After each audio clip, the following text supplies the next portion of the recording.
আসসালামু আলাইকুম সুপ্রিয় শিক্ষার্থীবৃন্দ, আশা করি তোমরা সবাই ভালো আছো এবং নিয়মিত পড়াশোনার মধ্যে আছো।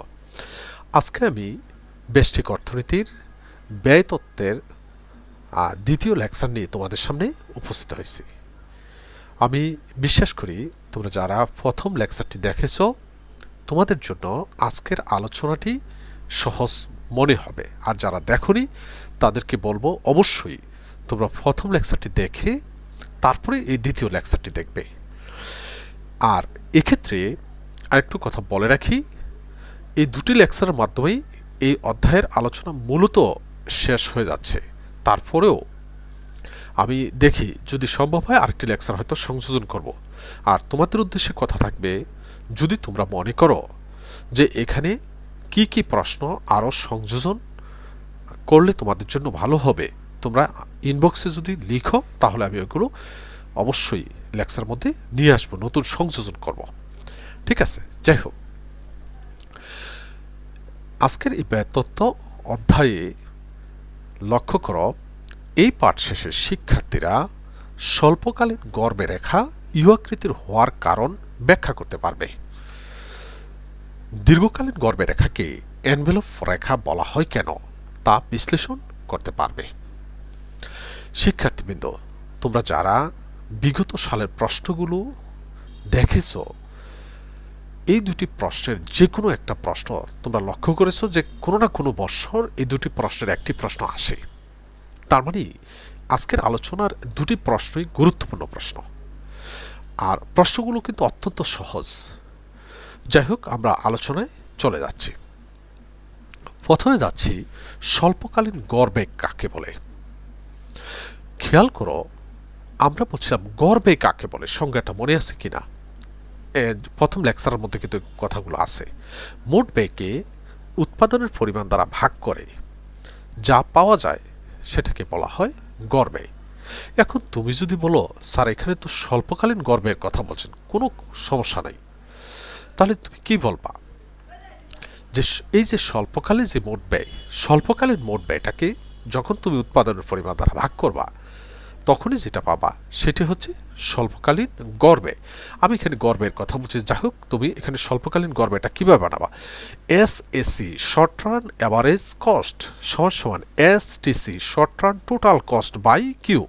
তাহলে সংজ্ঞা হয়ে গেল যে মোট স্বল্পকালীন মোট ব্যয়কে উৎপাদনের পরিমাণ দ্বারা ভাগ করে যা পাওয়া যায় তাকে স্বল্পকালীন গড় ব্যয় বলা হয়। ঠিক আছে, মডিফাই করা যায়। এখন আমরা আসি, দেখো স্বল্পকালে মোট গড় ব্যয়ের কয়টা অংশ আছে? দুটি অংশ আছে। একটা হচ্ছে গড় স্থির ব্যয়, আর হলো গড় পরিবর্তনশীল ব্যয়। গত ক্লাসিক আলোচনাগুলো কিন্তু করেছি। ঠিক আছে, তার মানে হচ্ছে এই দুটা রেখার সম্মিলনেই এই স্বল্পকালীন গড় ব্যয় রেখাটি পাওয়া যায়। তাহলে এই দুটার পরিবর্তন অবশ্যই এটাকে কি করে? প্রভাবিত করে। যাই হোক, আমরা এখন আলোচনায় যাচ্ছি। লক্ষ্য করো, এখন যাচ্ছি স্বল্পকালীন গড় স্থির ব্যয়। গড় স্থির ব্যয় কাকে বলে? তাহলে মোট স্থির ব্যয়কে উৎপাদনের পরিমাণ দ্বারা ভাগ করে, মোট স্থির ব্যয়কে উৎপাদনের পরিমাণ দ্বারা ভাগ করে যা পাওয়া যায় তাকে গড় স্থির ব্যয় বলা হয়। অর্থাৎ এএফসি সমান সমান টিএফসি বাই কিউ। এএফসি সমান সমান টিএফসি বাই কিউ। তুমি সংজ্ঞাগুলো তোমরা একটু ভালোভাবে মনে রাখবা, কারণ এগুলো এক নম্বরের প্রশ্ন হিসেবে আসে। ঠিক আছে, এবার যদি চাই, দেখো গড় পরিবর্তনশীল ব্যয় কাকে বলে? মোট পরিবর্তনশীল ব্যয়কে উৎপাদনের পরিমাণ দ্বারা ভাগ করে যা পাওয়া যায় তাকে গড় পরিবর্তনশীল ব্যয় বলা হয়। মোট পরিবর্তনশীল ব্যয়কে উৎপাদনের পরিমাণ দ্বারা ভাগ করে যা পাওয়া যায় তাকে গড় পরিবর্তনশীল ব্যয় বলা হয়।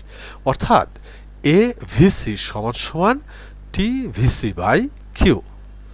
ঠিক আছে, এখন লক্ষ্য করো, আমরা বলছিলাম এই গড় স্থির ব্যয় এবং গড় পরিবর্তনশীল ব্যয়ের যোগফলটি হচ্ছে স্বল্পকালীন গড় ব্যয়। ঠিক আছে, এখন আমরা একটু কথা বলবো উৎপাদনের প্রথম দিকে উৎপাদনকারী কিছু ব্যয় সুবিধা লাভ করে। এ কারণে উৎপাদন বাড়ার সাথে সাথে গড় পরিবর্তনশীল ব্যয়টা কি হয়? প্রথম দিকে কমতে থাকে। একটা নির্দিষ্ট স্তরের পর সর্বনিম্ন অবস্থায় পৌঁছার পর সেটা আবার দ্রুত হারে বাড়ে।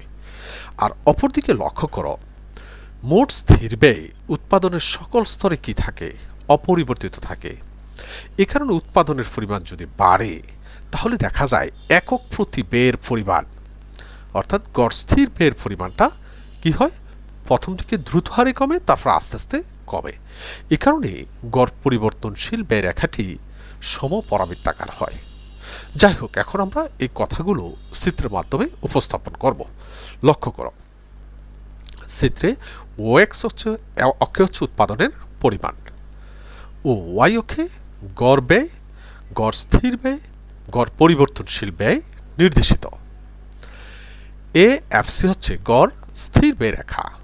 লক্ষ্য করো উৎপাদনের প্রথম দিকে গড় স্থির ব্যয় দ্রুত হারে কমে, কারণ মোট স্থির ব্যয়টা কি নির্দিষ্ট, এ কারণে উৎপাদন বাড়লে গড় স্থির ব্যয়টা কি একক প্রতি গড় ব্যয়টা কি হয়, কমে আসে। তারপর উৎপাদন বাড়তে থাকলে এই ব্যয়ের গড় স্থির ব্যয়টা আগের মতো আর কমে না, অর্থাৎ আস্তে আস্তে কমে, একক প্রতি ব্যয়ের পরিমাণটা আস্তে আস্তে কমে। এই কারণে এই রেখাটি সমপরাবৃত্তাকার হয়। তারপরে আবার যদি দেখি গড় পরিবর্তনশীল ব্যয় রেখা, এক্ষেত্রেও দেখো উৎপাদনের প্রথম দিকে উৎপাদনকারী কিছু ব্যয় সুবিধা লাভ করার কারণে উৎপাদন বাড়ার সাথে সাথে প্রথম দিকে দেখো গড় পরিবর্তনশীল ব্যয় কি হয়, কমে। ঠিক আছে, তারপরে সর্বনিম্ন অবস্থায় যাওয়ার পর গড় পরিবর্তনশীল ব্যয় আবার কি হয়, দ্রুত হারে বাড়তে থাকে। একটা বিন্দু আছে দেখো এখানে যে এ এফসি এবং এবিসি পরস্পরকে এই বিন্দুতে কি করছে, ছেদ করছে।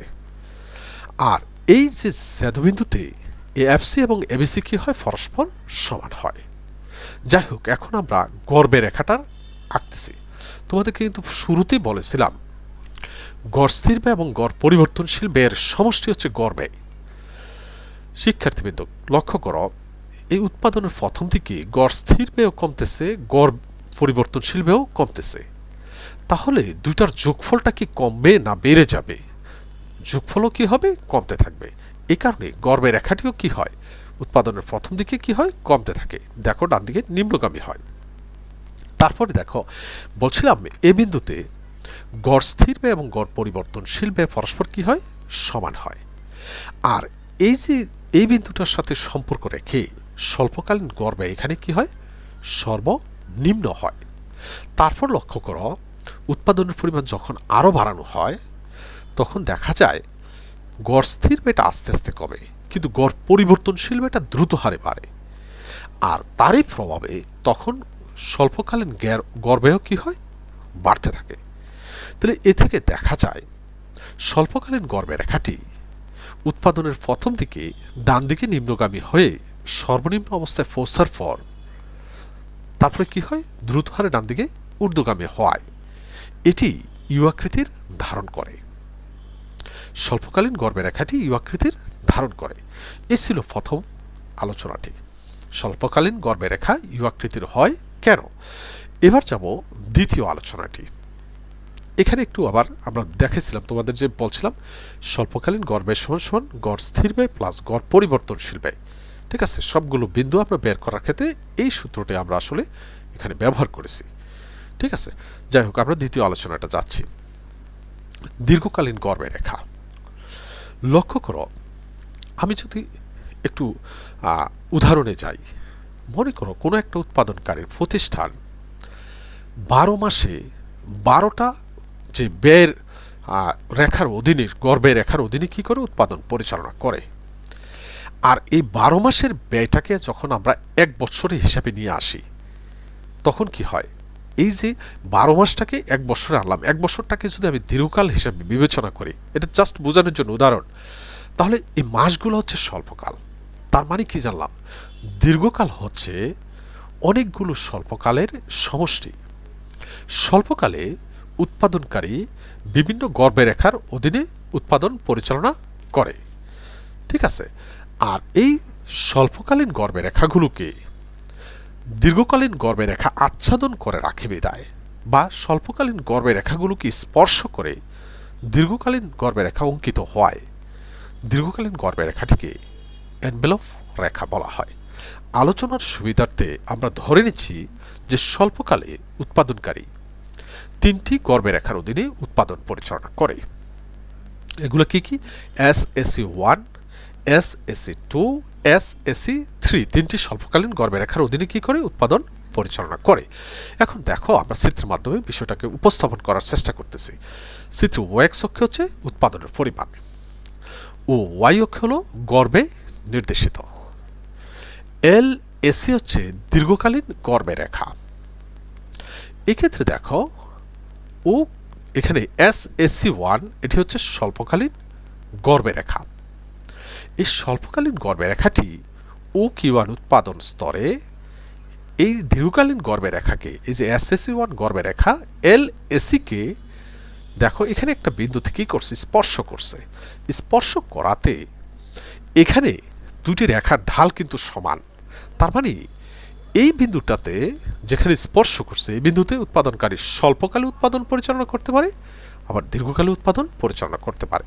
তার মানে আমি এখানে দেখাতেছি, দেখো যে SSE1 স্বল্পকালীন গর্ভরেখাটি LSE কে অর্থাৎ দীর্ঘকালীন গর্ভরেখাকে এ বিন্দুতে স্পর্শ করায়।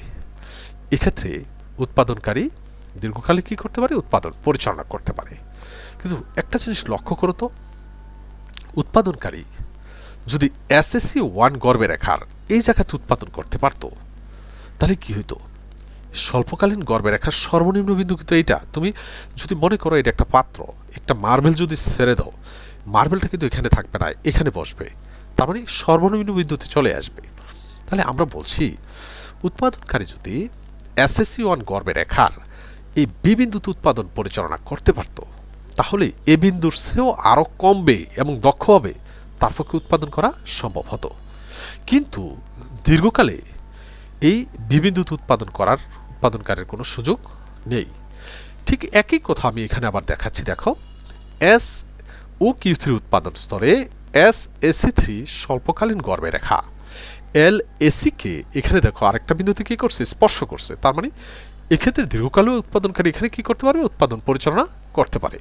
LSE রেখার এই যে জি বিন্দুতে উৎপাদনকারী কি করতে পারবে, দীর্ঘকাল উৎপাদন পরিচালনা করতে পারে। কিন্তু এক্ষেত্রেও লক্ষ্য করো এটার মতো, যদি উৎপাদনকারী SSE3 গর্ভরেখার সর্বনিম্ন বিন্দুতে উৎপাদন পরিচালনা করতে পারত, তার মানে আমরা এখানে যদি একটা বিন্দু আনি, এক বিন্দুতে যদি উৎপাদনকারী উৎপাদন পরিচালনা করতে পারত SSE3 গর্ভরেখার, তাহলে জি বিন্দুর চেয়েও আরও কমবে এবং দক্ষভাবে উৎপাদন করা সম্ভব হতো। কিন্তু দীর্ঘকালে এখানে উৎপাদন করার কি নাই, সুযোগ নাই।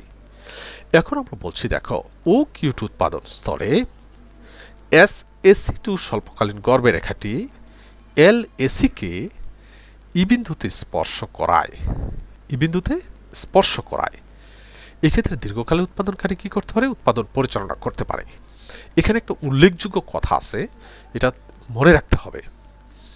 এই একটা মাত্র বিন্দু, যে বিন্দুতে স্বল্পকালীন গর্ভরেখার সর্বনিম্ন বিন্দু এবং দীর্ঘকালীন গর্ভরেখারও সর্বনিম্ন বিন্দু কি করছে, পরস্পরকে স্পর্শ করছে। এজন্য এই স্বল্পকালীন গর্ভরেখা SSE2 স্বল্পকালীন গর্ভরেখাটিকে কাম্য প্লান্ট বলা হয়, কাম্য প্লান্ট বলা হয়। ঠিক আছে, তাহলে এখন দেখো এই যে SSE1 গর্ভরেখার এ, SSE2 গর্ভরেখার ই, SSE3 গর্ভরেখার জি বিন্দুকে স্পর্শ করে LSE রেখাটি অঙ্কিত হওয়ায়, ঠিক আছে, LSE রেখাটি অঙ্কিত হওয়ায় অথবা এই SSE1, SSE2, SSE3 স্বল্পকালীন গর্ভরেখাগুলোকে দীর্ঘকালীন গর্ভরেখা আচ্ছাদন করে রাখে বিদায়, ধারণ করে রাখে বিদায় LSE রেখাটিকে এনভেলপ রেখা বলা হয়। সহজ আলোচনা, আমি বিশ্বাস করি তোমরা যদি আলোচনাটা শুনো এবং বইয়ের সাহায্য নাও, সাথে সাথে তুমি লিখতে পারবে। ঠিক আছে, যাই হোক, আজকের প্রশ্নগুলো যেহেতু গুরুত্বপূর্ণ, গুরুত্ব বিবেচনা করেই তোমরা অবশ্যই শেষ করে ফেলবে। যাই হোক, আজকের এই আলোচনা থেকে আমরা অতি সংক্ষিপ্ত প্রশ্ন হিসাবে আমরা পেতে পারি কাম্য প্লান্ট কাকে বলে, ঠিক আছে, অভ্যন্তরীণ ব্যয় সুবিধা কাকে বলে, তারপরে বাহ্যিক ব্যয় সুবিধা কাকে বলে, দীর্ঘকালীন গর্ভরেখার আকৃতি কেমন হয়।